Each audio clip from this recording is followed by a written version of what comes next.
What is a contractor grade air compressor? And why is it any better than your run-of-the-mill standard pancake air compressor? Let's take a look. So this right here is a Thomas Renegade Pro Series contractor air compressor. It's a twin hot dog 4-gallon 150 PSI machine. And machines like this brand new run for 250 to 350 bucks. And this is a McGraw compressor you can pick up at Harbor Freight for about 100 bucks. It's 6-gallon and it's also 150 PSI capacity. So why the big difference in price? What it all comes down to is recovery time, which means how long it takes your machine to build air pressure while you're using it.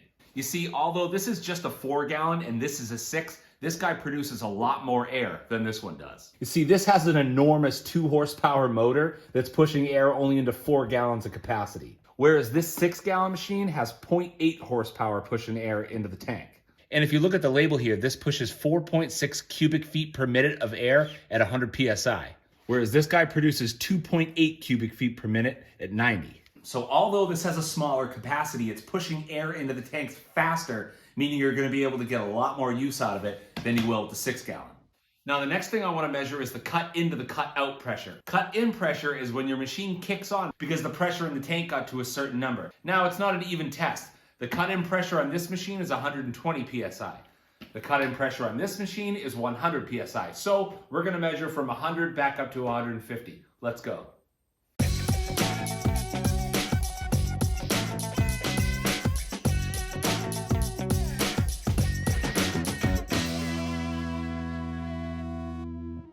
All right, now let's test out some tools. So I got a ratchet, I got a die grinder, got a cutoff tool, I have a blowgun, and just for the hell of it, got an impact wrench. So each of these tools run at 90 PSI. So I have the regulator set for 90 PSI, and we're gonna run these tools until the tank pressure of each compressor falls below 90 PSI, which will give you the working time for one of these tools.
Well, there's my side-by-side comparison of your standard air compressor and your contractor grade. Now, my only disclaimer, this machine's roughly 20 years old. This one's basically brand new. I'm sure technology has changed over the years, and so the contractor grade's probably been bumped up a bit. But as you can see, the contractor machine is gonna run your air tools a little bit longer, and it's gonna have a little bit faster refill times from cut in to cut out. So you be the judge, but I would say if you can find a contractor machine at a decent price on the used market, I'd jump on it. It's worth it to spend the extra money to get a little bit better performance. Thank you guys for watching.